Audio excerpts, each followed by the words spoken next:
Hello and welcome back to another video, guys. Now that's right, today we're going to be talking about all the films I watched throughout August 2021 for the first time. These are my favourite kind of videos to film, as you guys know, because I get to talk about a range of movies. All these films are first watches for me. I don't really talk about ones I've already seen, because I've really shared my opinion probably already on films I've already seen here on the internet by now. So these are all films I watched for the first time.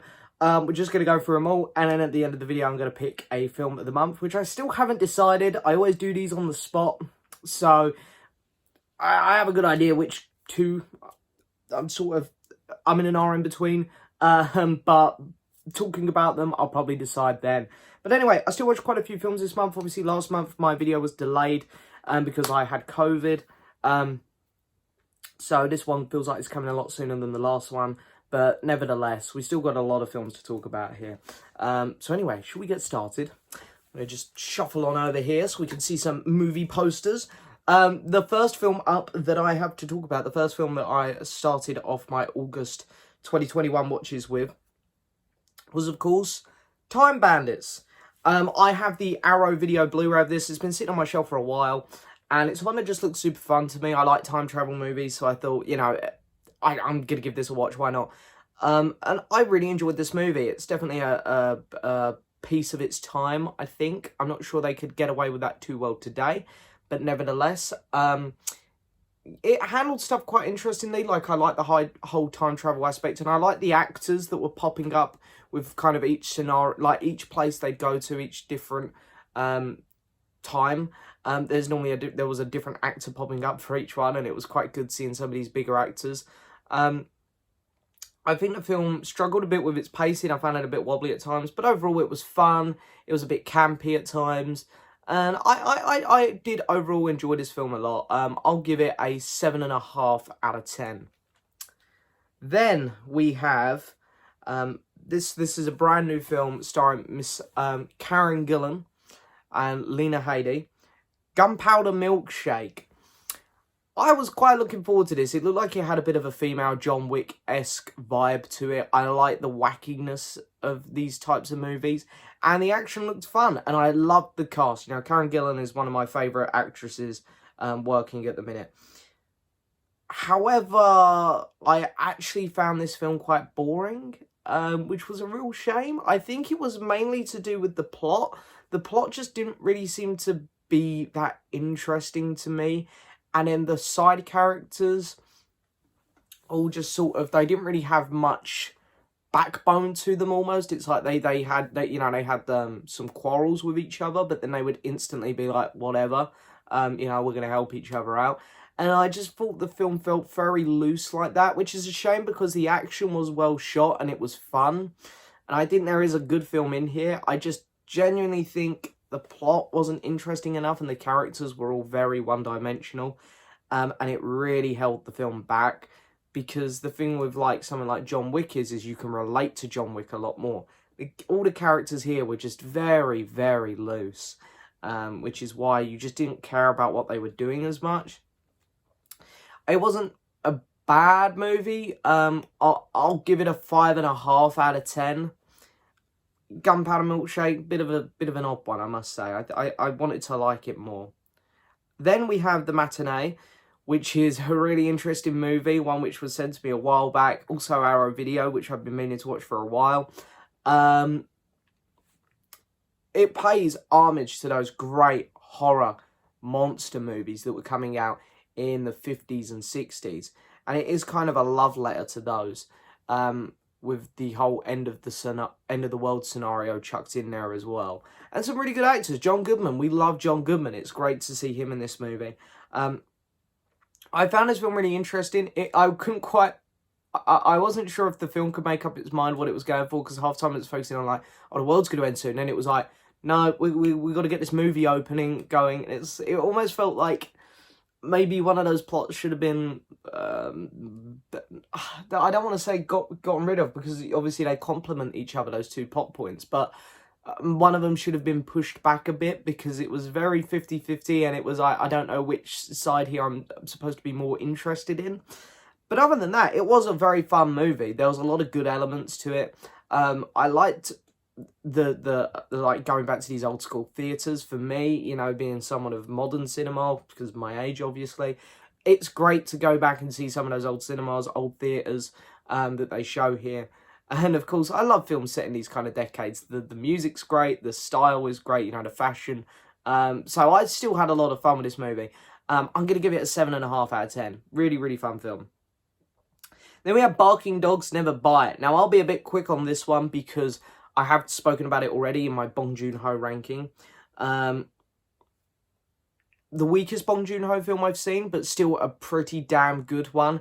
The plot was very fascinating. I loved how brutal it could be at times.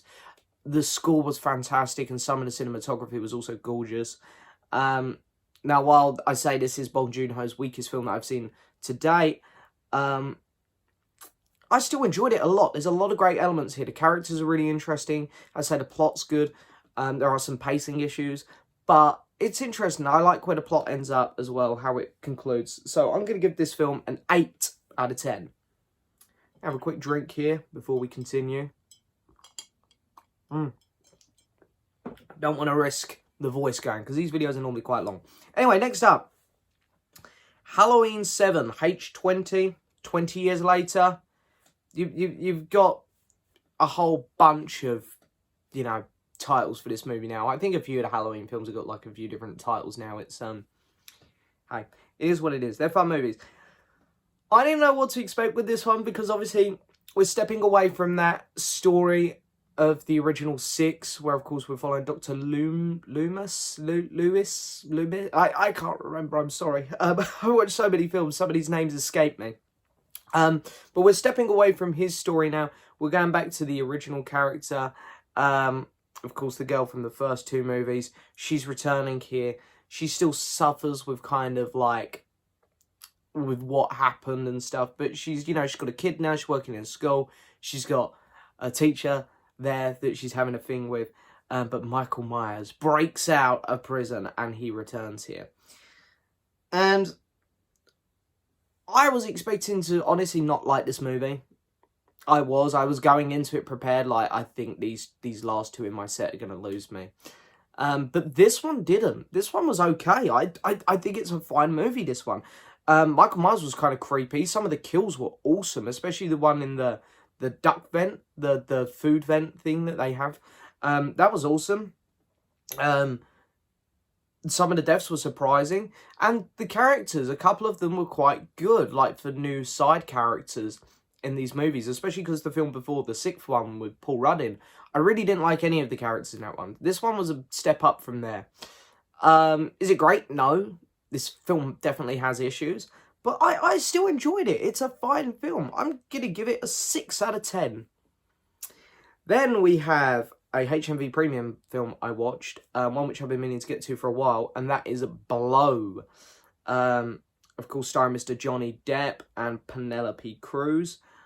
I was really excited to watch this one, maybe mostly Movie Worm. Jordan, you got me excited for that one. I think I saw you talking about it in a stream, saying how much you loved it. And it kind of reminded me of like a older Wolf of Wall Street, where it's like you're watching these dodgy people, but it's just really fun to watch them. I think that the film moved really well as well, which reminded me of Wolf of Wall Street. Like, there weren't really any boring moments to it. The characters were... I found all the side characters a lot more fun than Johnny Depp's one. And it's nothing to do with Johnny Depp. He was good in this movie. But his character was very... very flat, very monotone in the way he spoke. And I just thought all the side characters were just a little bit more interesting to watch.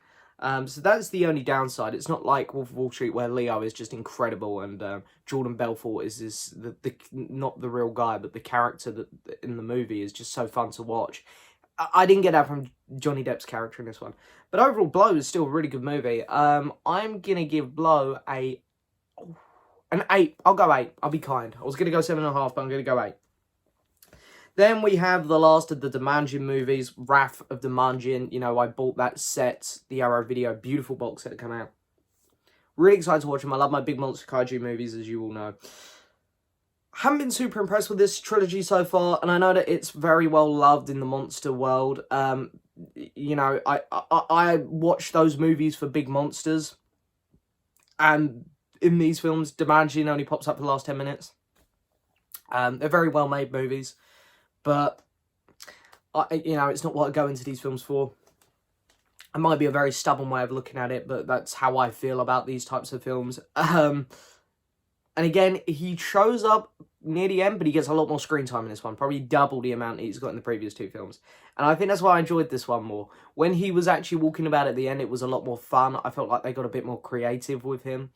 And the story, the build-up to get there was a lot more interesting than the last two, I think.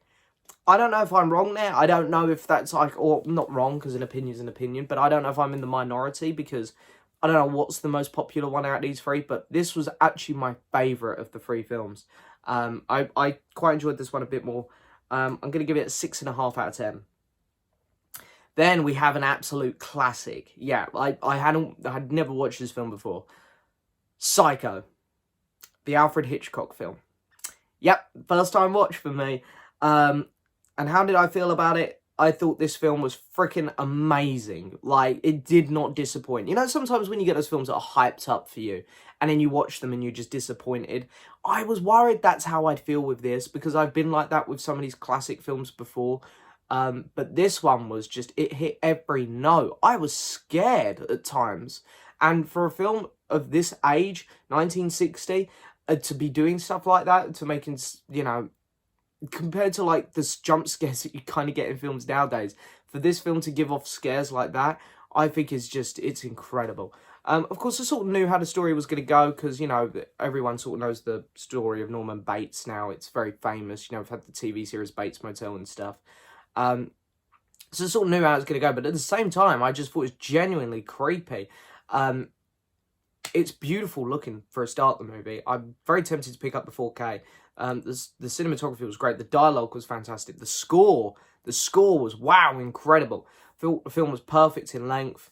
I really don't have enough kind things to say about this film. 9.5 out of 10. Great movie. Then we have Godzilla versus Mothra, the battle for Earth. So Mothra is a very interesting monster. I like what they did with her in King of the Monsters, the new film. Even though I'm not a big fan of that movie, I like the fact they got rid of the two women that sort of go around with Mothra, because it's a very dated idea around Mothra now, I think, to have those two very small people. Are they people? I don't know. Following Mothra around. I was shocked that they hadn't gone at this point, to be honest. When this is a 90s movie, it's like by now I think cinema probably would have, they must have felt dated even when this film came out. So I was a bit upset to see them still there, I'm not gonna lie. Don't mind it in the 60s and the 70s stuff, because it's older. That's the generation where, or the eras where these characters were at their most popular. But I really wish they had gone here, because they took up a lot of screen time, and as I say, they feel very dated. And again, the monster action here, a lot of it is at the end of the film, which was a bit disappointing. But when they started fighting, it was really fun. I'll admit, it was great. They had the bad version of Mothra. I forget what it was called now, but that was fun, seeing them two team up and fight Godzilla. But this one was a bit of a drag to get there. The weakest of this era of Godzilla that I'm watching at the minute. Yeah, I'll give this film, I'll give it a 6. It wasn't bad. It wasn't bad by any means, but very forgettable. Then we have Son of Kong, which came out in 1933, the same year as King Kong. They must have rushed to get this one back on the shelves, which you can sort of tell because of its length. The film clocks in just over an hour, 70 minutes, hour and 10. And you can sort of feel that the ending is very rushed. And that's what I'll say about this movie. I really actually like this movie for the most part. I really like the returning characters and the new characters. I thought they were really good. Son of Kong, he was kind of cute, I thought. I like the stop motion. It's much better than Kong being a guy in a suit. Like, we'll get there because I'm going to be talking about King Kong Escapes in a bit. The stop motion is a lot better. There's no doubt in my mind. You've got a lot of very interesting aspects to this movie, especially when they get to the island. But I just feel like the ending was completely rushed, and it just went a little bit too far. Like, I mean, the film's 80 years old, so I don't mind spoiling it. Sorry if you haven't seen it. But the whole island sinking was a bit much for me. But I did like this movie a lot up till the ending. I love films like this that are this kind, like these older ones. I love going back to them. They're a lot of fun. So I'm going to be kind. I'm going to give it a 7 out of 10.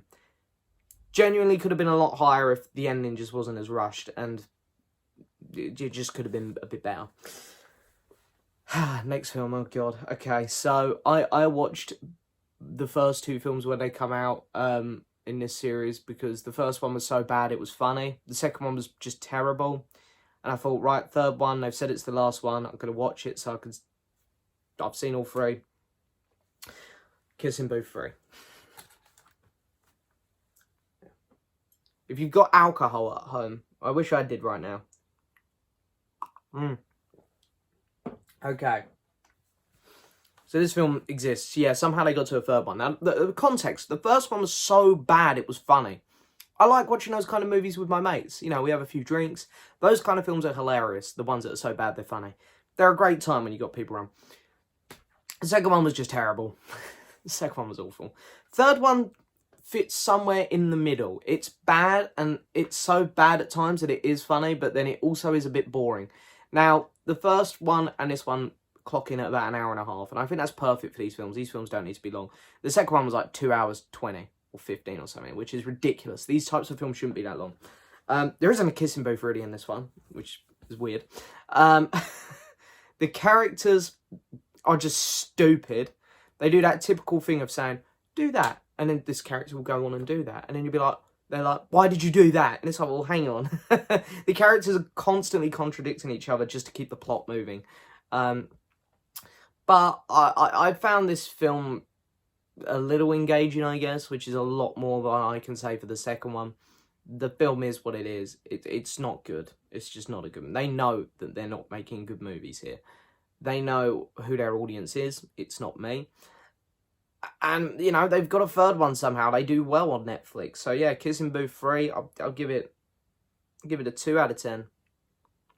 Yeah, it's aware of what it is. I don't want to be too harsh on it, I guess. Next up, speaking of, like, Son of Kong, I was so happily impressed with that movie, because I didn't think I'd like it much, that I decided to watch a premium I got from 1949 called Mighty Joe Young.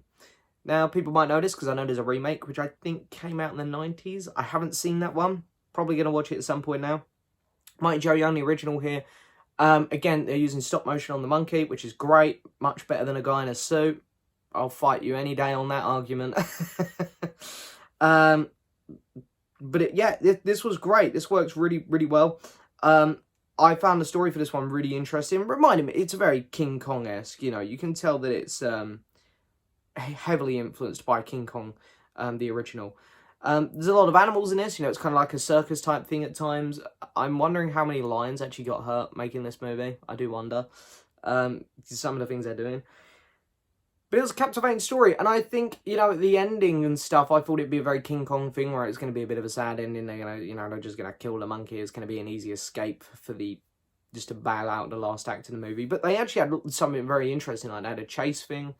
And this is sort of, this has definitely influenced other movies in that whole, like, last act of these kind of animal movies like this, where it's like, we got to rescue the animal, we got to get them out there. So I thought it was a really interesting film like that.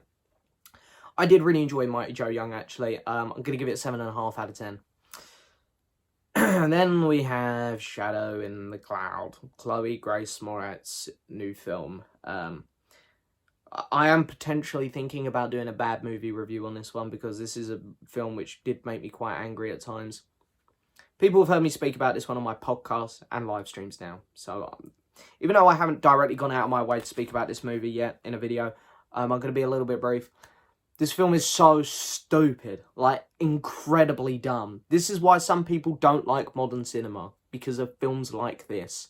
Like, there's a scene in this where they're in a plane, they're so high up in the sky, moving at, you know, very fast speeds.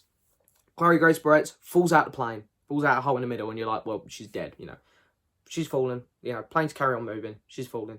That's how things work. Underneath, there's another plane which explodes, and the pressure of that pushes her back up while she's already fallen, and, you know, somehow goes back up in the hole that she fell out of. It makes literally no sense. But there's so many things like that in this movie where she's walking about the top of the plane. Also, I thought it was like a World War II film. There's like a weird bat monster. And then there's this whole dilemma in the movie of like her boyfriend or husband, I don't know what he is also on the plane. And their child is in this bag. And the film is garbage. It's straight up garbage. There's nothing interesting about the way it's filmed. It's boring. The score sucks. Everything about the film is just bad. The acting sucks. There's just literally... I couldn't tell you a good thing about the movie, to be honest. I'll give it a 1 out of 10. It got made. Well done to the director. You made a movie. Like, genuinely, I'd rather watch The Kissing Booth 3 again. Then we have Free Guy, which I'll also be brief on because I reviewed it here on the channel. Free Guy was super fun. This film captured modern gaming really well. It reminded me a lot of GTA. People flying around in jets around cities and driving tanks. I've done that on GTA.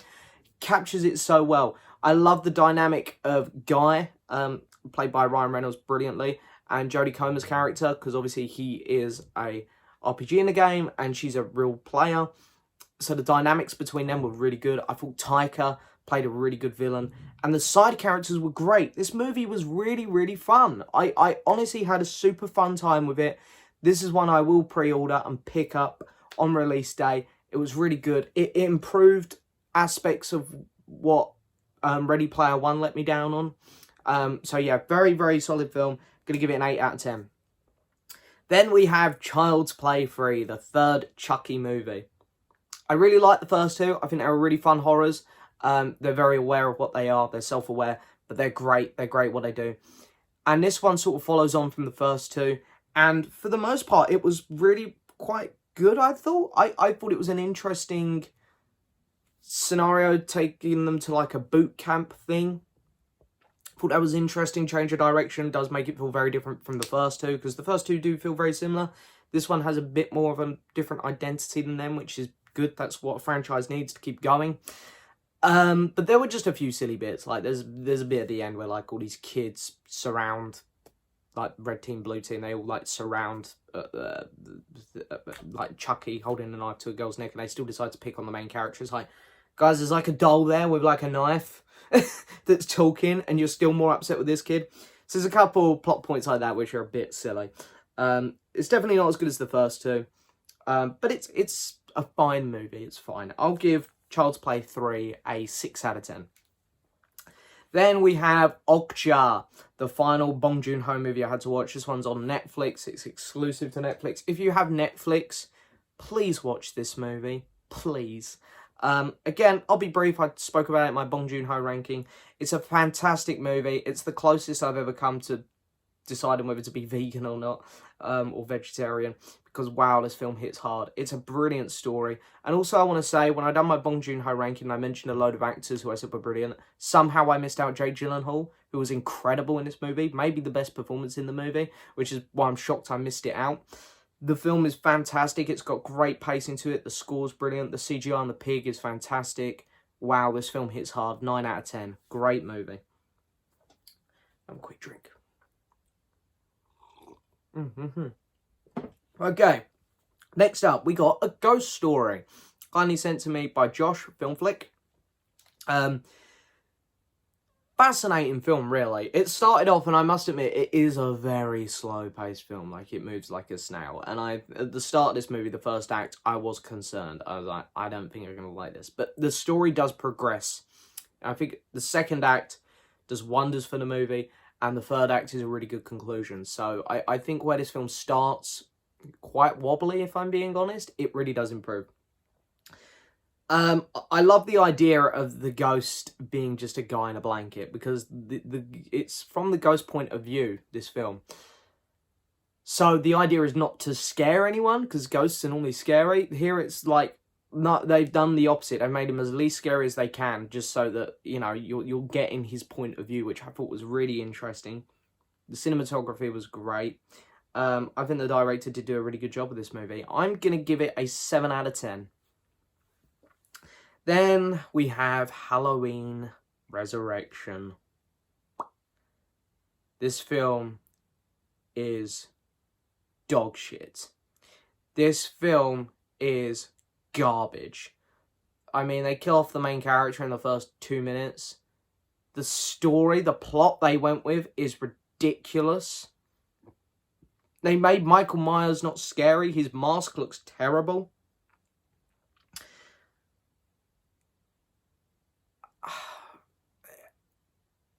One out of 10. This film sucks.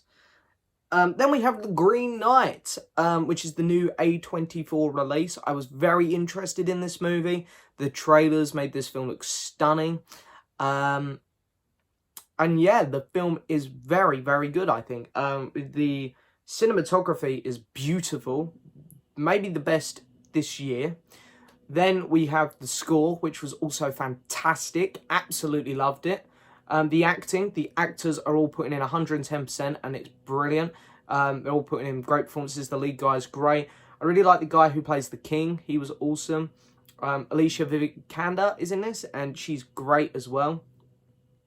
The plot, I found it very interesting, the direction it's going in. It gets a little bit weird at times, a little bit almost pretentious, I want to say. People don't like it when I use that word, but that's genuinely how I feel, so I'm going to say it. But, you know, the plot still moves in a good direction. It always was interesting to me. Also, I want to say I love the design of some of the things, like the Green Knight himself that you see at the start. The design of him was bloody brilliant, I thought. This film has a lot going for it. Is it perfect? No, there's pacing issues. It's definitely 20 minutes too long, I'd say. But still a solid film. I'll give it a 7.5 out of 10. Then we have The Decoy Bride. Come out in like 2011 or 2012, starring David Tennant. Is it Alicia Eve or something like that? And I can't remember the name of the other one, the Scottish one. Who voices the lead character in Brave, I think. I literally just put this on one day at work. I was looking through Prime, saw David Tennant. I like David Tennant, so I was like, yeah, go on. Yeah, I didn't really care for this movie much. It is what it is. You sort of know what you're getting on the tin with this one, but I didn't really... The problem with this one is these sort of films have to rely on likeable characters. They were all just a bit boring, really, I thought. So, yeah, gonna give it a 5 out of 10. Then we have Reminiscence, which I didn't even bother reviewing here on the channel because the movie was just so forgettable. I wanted to like this movie because I like the director. I love the work that the team behind this movie have done with Westworld. It's one of the best TV series ever, period. Also has incredible actors in it, from Thandie Newton, Hugh Jackman, Rebecca Ferguson. You got a really, really great cast there, really great. But the film was just very flat, very empty. I think the film thought it was cleverer than what it was. The plot just moved at a snail's pace, and the action sequences felt very empty. Yeah, Reminiscence was really weird. I don't dislike it, but the film was like very up and down for me. It captured my attention. The plot would do something. I'm like, okay, I'm interested. And then it dropped me again. It picked me back up, dropped me, picked me up, dropped me, dropped me. That's how I felt with the film. I'm going to give Reminiscence a 5.5 out of 10. Then we have Snake Eyes. Why did they make this movie? Why? Did anyone get excited for this? Is anyone... Like, I know a lot of people watched it, but did anyone actually, like, go, oh my god, I can't wait for Snake Eyes? This film was so boring. Like, I couldn't believe it. I was watching it and I was like, right, well, surely the action sequences will be fun at least. But it was just so dull. Like, all the characters were boring. The plot just didn't really seem to want to do much. The villains were naff. This film was so crap. It's like, did they try? Did they even bother? And like his awesome suit, the cool Snake Eyes suit, don't even see properly till the end. It's one of those things where it's like, don't worry guys, you'll get to see it properly in the sequel. We're not getting a sequel. We all knew this movie weren't going to make enough for a sequel. You either go hard in the first one or go home with those type of films. They should have gone home because they're going to lose money on it. Snake Eyes can have a 2.5 out of 10. I thought this movie was crap. We have Pig. Pig, what a name. Starring Mr. Nicolas Cage. And this film was really, really interesting. This film reminds me that Nicolas Cage can act when he wants to. Because he was fantastic in this movie. I've seen some people saying they get John Wick vibes from this. I don't think I'd say that. But it was a fascinating movie. I did really enjoy it. The There's a lot of great aspects to it with the characters and the relationships between characters. Some of the scenes where Nicolas Cage would end up beating someone up or he'd end up getting beaten up were really well shot. The punches feel like they hit. The score was really good as well, and some of the cinematography was really nice as well. I'm going to give Pig a 7.5 out of 10. Really solid film. Then we have Godzilla versus Mechagodzilla 2. This is my favourite movie of this era of Godzilla so far. I'll tell you why. Because with the first Godzilla, it takes ages for him to show up. With the second Godzilla film in this era, the big plant monster one, it takes ages for Godzilla to show up. With the third one, it takes ages for Godzilla to show up. With the Mothra one, it takes ages for Godzilla to show up and fight Mothra. This one, from the word go, we've got Godzilla fighting Rodan, and then we're moving on to Mechagodzilla. They have like 3 fights. This movie is constant fights. This is what I want from these movies. I don't put on a Godzilla, Gamera, King Kong, or Jumanji movie to watch humans. I put them on to watch the monsters. This movie gave me that. It reminded me a lot of the modern Godzilla vs. Kong come out this year. The reason I like that one so much is because there's a lot of action with the monsters. That's what I like. It's what I want in these movies. The human stuff can be dumb, yeah. But just show me the monster fights. Don't cut to the humans. Show me the monster fights. That's what this does. It's to the point. I really enjoyed it. Mechagodzilla looks awesome. Godzilla looks great. He looks better with each of these movies. Rodan, I think it was Rodan anyway. Seeing him was really cool. Yeah, I'm all for this movie. 7.5 out of 10. Really good fun. Sweet Girl. Yeah, that come out. Yeah. This film was boring. Like, really dull. Jason Momoa didn't look like he wanted to be there. That Isabella Mercedes was putting in, like, I think that's how you say her name, sorry. She was putting in, like, 90% of the work here because, you know, it's probably, like, the biggest release she's got this year. Which is a shame because she's a great actress. That's not a dig at her. But Momoa, you know, you can sort of see that he was just like, I've got other things to be doing, really. Just pop in, get my money and get out with this one. And then as a lot of people know, there's a plot twist that happens in the third act. And it kills the movie. Kills the movie. I just don't have much to say about this one. It's just all come out and it exists. And the only memorable thing from it was how ridiculous the plot twist was. I'll give it a 4 out of 10. Then we have the original Candyman. Yeah, I watched this in preparation for the new one. Some of you might have seen my review for Candyman, which going up the day before this video or something. The new Candyman, that is my review for. So I wanted to watch the original in preparation for it. And I will watch 2 and 3 at some point as well. Just didn't have time to get them in before the new one. And this film was bloody brilliant. It was so cool. I gotta say, first off, I love the character of Candyman. I forget the name of the guy who plays him, but he's so good in this role. Like, his voice echoes, speaks volumes. It's brilliant. The score to this film, I didn't think it would suit the film when I first heard it. I was like, oh, this is the style they're going with. But it really does. It's really great. The tension is great. The kills are fantastic. The story is so interesting. Candyman was a really, really great time. I'm going to give this film a 8.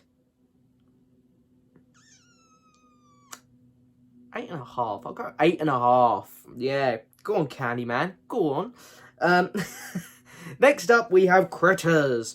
And this is one that a few of my good friends here in the BlueTube community like. I know Mr. Rob from Rob Buffett's Bounty, if you're watching. I know this is a big one of yours, which you and Mr. Magpie Movie has been trying to get me to watch. I know that Jason Brett also loves this movie as well. So I really wanted to jump on this one for you guys, give it a good watch. And I enjoyed it. It was a really fun movie. The critters themselves, oh wow, they were nasty little arseholes. You know, some of the kills that they got in the movie was really, really cool. And I thought the plot was quite interesting, obviously, because, like, watching things like Gremlins, because obviously that's what it's compared to a lot, and I think was its competitor when this film came out. Gremlins deals with a lot more characters, whereas this one's sort of isolated on a farm. So in terms of, like, the kills and stuff, there really aren't many people the critters can get, which I found interesting. I can't lie, I prefer Gremlins out of the two first films. Obviously Gremlins only has the 2 films. Critters has got like 5, I think, so I will continue on with Critters. I think it's got a TV series as well, but I probably won't watch it. I'll just watch the films. But I will continue on with Critters. I enjoyed the first film for what it was. I give it a 6.5 out of 10. It's a good time. It's real good fun. It's just one of those films. innocent monster fun. Then we got Beckett, the other Netflix film which came out the same day as Sweet Girl, which I was more interested in this one. For some reason I watched Sweet Girl first. Starring John David Washington and Alicia Vikander again.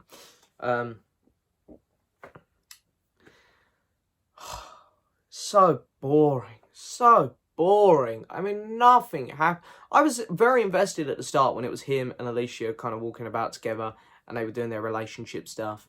And their conversations were flying well. I was like, oh, this is interesting. But then, of course, don't want to spoil it, but something happens and the plot spirals out of control. And the film was just boring from then onwards. I was like, I just don't care what's happening. And it was on Netflix. I watched it at home. And I can't lie, about an hour into the film, I just started going on my phone. I was like, I don't care about what's happening anymore. I know some people probably moan at me for that, going, how can you judge it? You were on your phone for half of it. Well, the film was that boring. I'll give it a 3.5 out of 10. Beckett was pants. Bride of Chucky. This is where I thought the Chucky franchise was going to lose me. Because I've heard that Seed isn't good, which is the next one up for me. Yeah, I thought this is where Chucky was going to just throw itself in a ditch for me. But guess what? I enjoyed this one. I liked it more than Child's Play 3, as I'd say. Bride of Chucky was super fun. I like the fact that it's whole new human characters. You know, we're gonna just take the story in a new direction. I thought like Chucky having a girlfriend, wife would be silly, but it was actually done quite well. The kills were super fun. Chucky was hilarious in this movie. I mean, the human characters are the main ones are a bit weak, but you spend more time with Chucky, which is what you want in these movies, and Chucky's great, so I don't really see the problem. These types of films, you got to go into them knowing what to expect, and I think my expectations were quite low with this one, which is why I was pleasantly surprised. I'm going to give Bride of Chucky a 6.5 out of 10. It's a good time. It's a good time. Then we got King Kong Escapes. I'm just going to have a quick drink.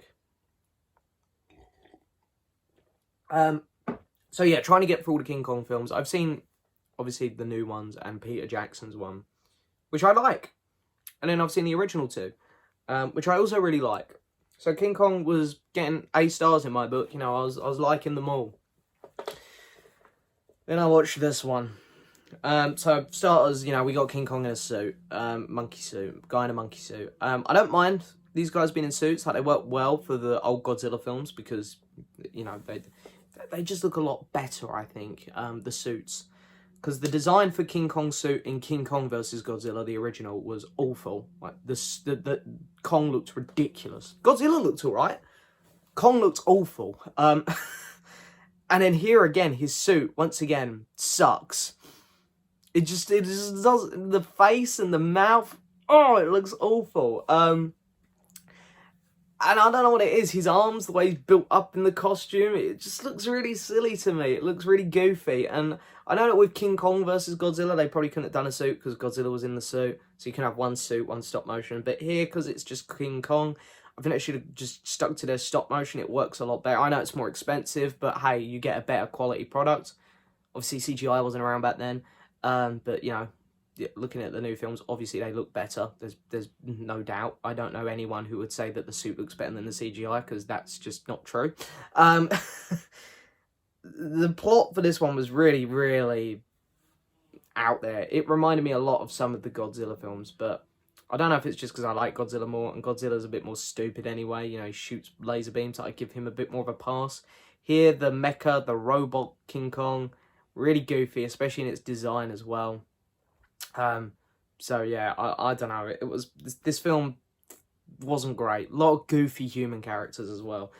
One of the weaker monster films I've seen. I'll give it a 4.5 out of 10. Then we got the Rob Zombie Halloween remake. Now, Mr. Jamie Powell had warned me about this on our live stream, that the Rob Zombie ones are a bit weird. I haven't seen the second one. I hear the second one's the really bad one. But anyway. So it's come out in 2007, and of course it's the origins of Michael Myers. You see him as a boy, see him growing up, wasn't sure about that. I hated all the stuff at the start when he was at home. I really didn't like it. The dialogue was awful. Awful. The acting was terrible. The house that it just looked horrible. It looked grimy and horrible. I didn't like it at all. Then when we get about halfway through the film, finally Michael Myers breaks up, he's grown up, he gets the mask back, and it's like, okay, the dialogue is still crap. There's nothing really interesting going on, but it feels like a Halloween film at least. Also, he kills like over half his victims while they're having sex. Was Rob Zombie just obsessed with his actors, wanted to get all the women with their shirts off, have them doing sex scenes, and it's like, we'll kill the men? I don't know. It's just very, very odd. The film was very strange. I don't know how to feel about it. There are aspects about it that I do like, but there's a lot of bad aspects as well. I think it's very 50-50, so I will go straight down the middle with this film, and I'll give it a 5 out of 10. We have Robin and Marian, starring Mr. Sean Connery. I genuinely don't have much to say about this film. I really don't. It exists. It was fine. I love Sean Connery. He was great in it. He's easily the best thing about this film. You know, he's a fantastic actor. The film was just a bit naff, really. The fight with him and the sheriff was very anticlimactic. I didn't really like the ending of the film either. Just, nah. Give it a 6, I guess. I watched Scream, the first Scream film. Yeah, it takes me a while to get around to watching them. But I really like this movie. This is, again, like Candyman, one of the better of those horror films I've seen. I also included Scream in my ranking. I don't know if I said that on my Letterboxd.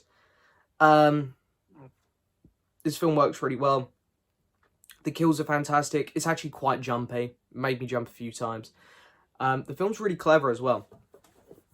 And I like these kind of films where it likes go under a mask and you're like, who is it? It's, you know, it's sort of like a murder mystery thing. I think that works really well for this film. Does it a lot of favours. And it was just fascinating. I think the score worked really well. I like the fact that it plays off, like, that these films have been done to death a bit at this point. Like, they talk about Nightmare on Elm Street and Halloween a lot, and I thought that was kind of cool. Scream was a really good time. I'm going to give it an 8.5. Then we have The Witch, which was also sent to me by Josh, Mr. Film Flick, and this film was so good. It captivated me so well. Start off with the filmmaking aspect of it. The cinematography and the score were outstanding. The acting was brilliant. Anya Taylor-Joy, I think it's one of her first films. She was brilliant in this movie. There was some weird stuff, you know, the bit where the witch comes out the hut and stuff. Bit weird, bit too much for me, maybe. But the thing I like about this one is it didn't feel too long. The pacing kept up really well, unlike if I was to compare it to something like The Green Knight, which, as I felt, was too long and the pacing couldn't quite keep up with the runtime. Here, it's perfect length. The pacing can keep up with it really well. And I just thought it was interesting. You could sort of see what way the story was leaning towards, but at the same time, it was also like, oh, I'm not sure. It could go in any direction. The Witch was really good. I'm going to give it an 8 out of 10. Really, really solid film. Okay, three more. Then I watched the original Friday the 13th. I finally started Friday the 13th. And I can say out of, like, first films, like, for Halloween, Candyman, Chucky, Nightmare on Elm Street, Scream, this was the weakest one. Obviously, I knew about the twist. Because, you know, very popular film. I just sort of found it a little bit boring at times. Kevin Bacon was good in it. We love Kevin Bacon. I don't know. I liked the film. I did. But I'm more interested to see the second one because I want to see Jason. But yeah, it was good. It was good. I just don't have much to say about it. It's good. I get why people like it a lot. But for me, I just much prefer the original Halloween, the original Nightmare on Elm Street, the first Chucky, Scream and Candyman. I much prefer all their first films to the first Friday the 13th. It's a decent film, but I'll give it a 6.5. Then we got the new Candyman. I just reviewed this. I'm going to be very, very quick. I really enjoyed it. I thought there was a lot of good stuff about it. The cinematography and the score was great. They didn't have to go that hard on this type of film, but they did, and I really appreciate that. I found the plot a little bit predictable, but I think that was on purpose, and I really enjoyed the last act. Yeah, I'll give Candyman a 7 out of 10. Candyman 2020. I think that's what I gave it in my review. I filmed it, like, only yesterday. I think I gave it a 7. It was a 7 or a 7.5. Pretty sure it was a 7. It just goes to show how sometimes your mind can be a bit like, you know, 1 minute you're talking about the film in detail and you're like, I like it more, but then you do it a bit quick and you're like, yeah, it was it. Last film I watched, the last one. This was sent to me a while ago by Mr. Anthony Fisher. And by the way, Anthony, if you're watching, because I know you don't have social media anymore, Thank you for those slip covers you made me. But it is Braveheart, the Mel Gibson movie. He stars in it and directs it. I only watched this one last night. Watched it all in one sitting because I put it on and realised, oh my god, this is like a 3-hour movie. Thankfully, it's a bank holiday this weekend, so I was like, right, I can actually stay up and finish this movie. Don't have to do it in 2 sittings. This is another one where I was a bit worried that, because it'd been so hyped up, I wasn't going to love it as much as I probably should. But I did. I absolutely adored this film. I thought it was brilliant. It was incredible. The characters were just so good. The score, the music as well, especially all the Scottish stuff, the bagpipes were brilliant. Mel Gibson was great in it. His directing style was fantastic. The battles felt epic and huge. I loved this movie. I really did. I thought it was absolutely fantastic. I've got nothing but kind things to say about it. 9.5 out of 10. Brilliant movie. Brilliant. Now my favourite Mel Gibson film. So, we've got to pick our film of the month now. Now, I'm tossing and turning between 2, and you guys probably can guess because I gave 2 films 9.5s. Braveheart and Psycho. Have a quick drink here while I continue thinking. Which is rare for me. So I'm going to give it to this film because I'm going to give it away straight away which one I'm going with. Because of its age, I think it's just incredible how well this film was able to do the things it did. Not saying that old films are weaker or anything like that, but they're limited compared to films that come out nowadays, of course. For Alfred Hitchcock to do what he done in that movie was just unbelievable. I really liked all the Alfred Hitchcock films I've seen before. Rear Window was still a special film to me. I really enjoyed that. Definitely gave that 2 love a score in my end of the month videos when I talked about that one, because I've rewatched it like 3 times now and I love it.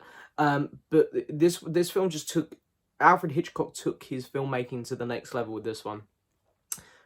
Psycho is my film of the month. Absolutely incredible film.